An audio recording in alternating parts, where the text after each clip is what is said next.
Welcome into another edition of the Kenyon Student Athlete Spotlight. We're joined by senior wide receiver Jake Genachowski. He's from Washington, D.C. Jake, thanks for taking time out of your day to come in and speak with us. And I know things haven't gone our way this year out on the gridiron, but, you know, to me, one of the lasting images I'm going to remember from this season, I know we still got a couple games left, but after that blocked punt against Allegheny this past weekend, guys were running off the field, flying, high in emotion, and there's no quitting this team, even though things haven't gone our way. What have you made of the team's performance, and just what are your thoughts on the season so far? I think you put it exactly right. I think every week, despite the results for most of the season haven't come out the way we wanted it to, I think I've never felt closer to a group of guys since I've been here, and I think that we go out there and really compete week to week. And I think there's a few things, we've shot ourselves in the foot a few games, haven't been able to finish in the red zone. But other than that, I've never been more proud of a team. I think last year we may have been better, record-wise, but I think we left a few wins out there. This year I really feel like we really go all out every week. And in practice you see it. I just think the tempo in practice, guys are working really hard. It's going to come together, and if not these last two games, which I really think we got a great opportunity to win these last two games, you'll see it down the road in the future. Unfortunately, I won't be here, but I really think this program has an incredible future. You've been here a few years now. Yeah. You got a couple games left, and what has Coach Folletto and his staff meant for you the last couple of years? Any funny moments, or describe what those guys have been like for you the last 2.5, 3 years? I mean, Coach Monto's been everything to me.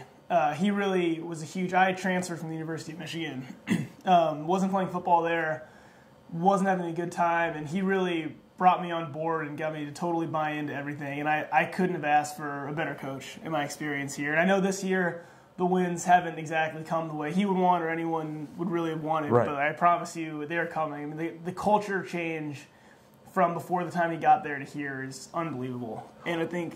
What's been the attitude? Because prior to him getting here, there was just, it wasn't good enough. And now he's trying to mold a culture of winning.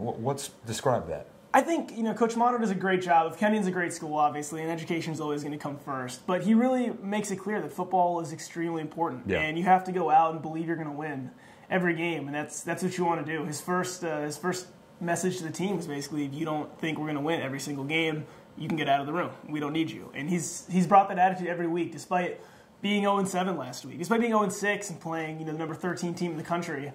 As a player, I really thought we were going to win the game. I mean, you talk to him pregame, he's coming out, before Wittenberg, I'm out on the field warming up, he comes up to me and says, man, I love this. Little town, pregame, not great field, we're just going to whoop them. And it's great. And I look at him like, you know what? Nah, I think so too. Confidence is a must. Exactly. Let's focus on you personally a little bit. Describe your journey to come to Kenyon College and this little town in Ohio, and obviously some great things happening here. Yeah, so for me, I didn't know if I wanted to play football in college. I went to University of Michigan for a year and a half, didn't love it, knew something was missing, and I had been looking at Kenyon a little bit out of high school, and then I started talking to the coaching staff, and Coach Monto was hired January before I came here, and talked to him, talked to some of the coaches, and really I wanted to come here more than anything. And it's been, I just couldn't have asked for a better experience.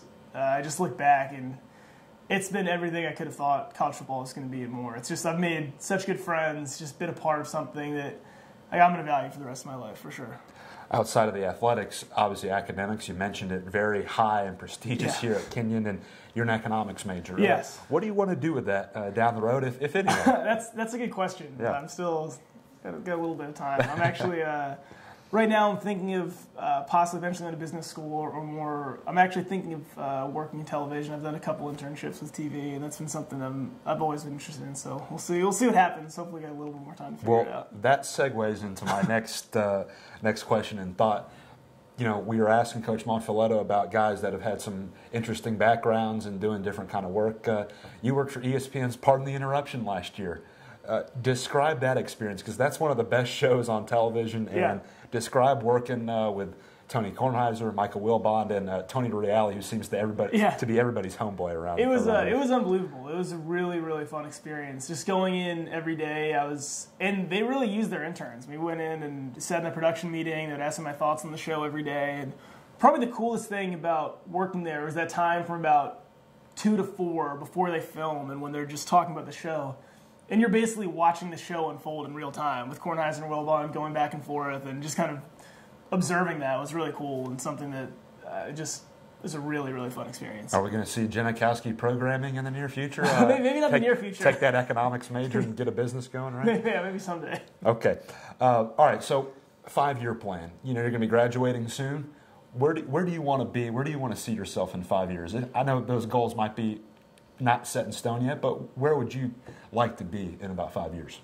I think in 5 years, definitely, hopefully, somewhere. Right now, I'd say I think I would like to work in television and doing something that I really enjoy doing every day. And I think I'd like to live back home in Washington, D.C. I have a lot of family there. I feel like I kind of have my base there. But so that's probably the best answer I can give. Okay. All right.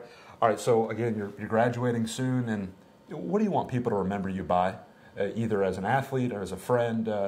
What do you want people to remember you by when you leave here? I think football-wise, I definitely just hope people remember me as working really hard. Because I think I'm definitely not the best athlete on the team. But I really feel like I always came in trying to have a great attitude and worked really hard. And beyond that, as a student, I hope people remember me as a good friend. I think that'd be, I would like that. Maybe funny. Maybe people think I'm funny. That'd be nice too. All right. I want to thank you for your time, Jake. Yeah, absolutely. Good luck at Worcester this weekend. Thank you very much. And we'll catch up with you later. Thank you. That was senior wide receiver Jake Genachowski. Another edition of the Kenyon Student Athlete Spotlight. We'll have more throughout the rest of the fall, so stay tuned to the Kenyon Sports Connection, and we'll see you next time.